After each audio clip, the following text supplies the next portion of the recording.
and welcome back to Technical Economy, and today we're going to be learning how to add these and what is like relative adjustment. So if you want to add these and get the results, this is easy. So you can just do equals to, select this, and then plus, and then set this. Enter. It will give us a total, and you can do that for all. And how is it doing this? Like 45, 30, and if you click on A, see A2, B2, A3, B3. How is it changing it by itself? This is called relative change. So it takes the beside columns and changes it to the one you have. Today I'm actually going to be explaining why do we need the dollar sign. So let's get into that. So first, this is an example, okay?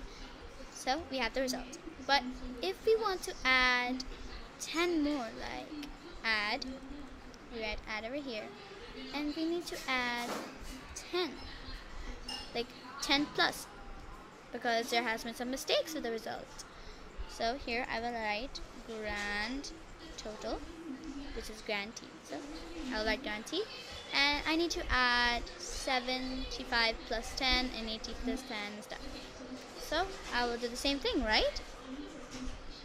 Click on this, C2, and then plus this, enter. It gives me the result. But when I drag it down, it stays the same, 80, 80. It does not plus any more marks. This should be 90, this should be 70, this should be something else, this should be something else. But it's not adding it.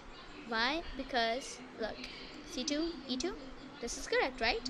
But when I click on this, C3, E3, this is called as relative change. So Excel automatically changes the formula if you drag it. So like C3 plus this. So in order to stop that and make it this fixed value, we use the dollar sign.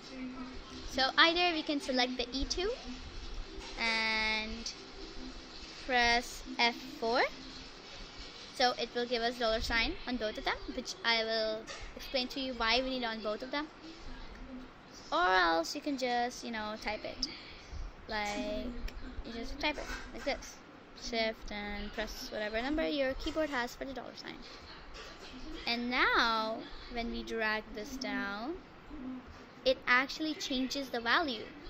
So the formula of this is really basic, that the dollar sign helps us to fix a value at a position.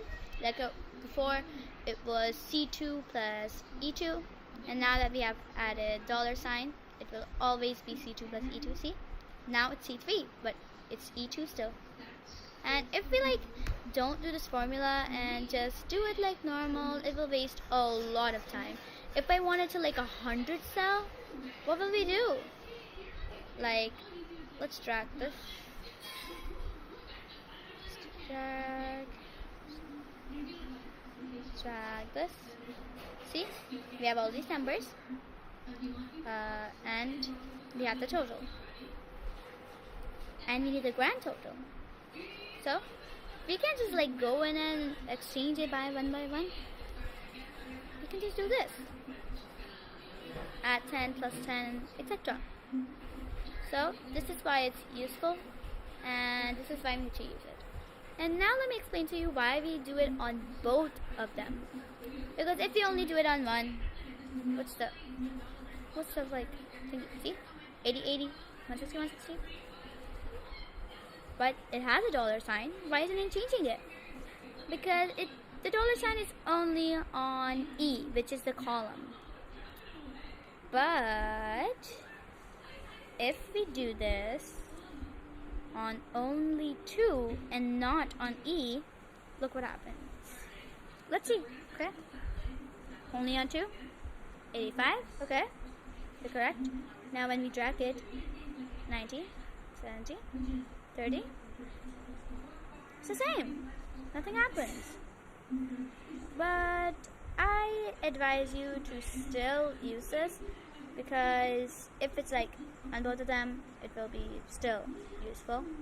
And and if you're like doing it for big projects and you use only on this 2 one, it will be a problem. And right now, since I'm in macOS, it automatically doesn't change this, but if you do not apply it on the E, it will change the columns, etc. So I hope you enjoyed today's video, and I'll see you all next time. Bye!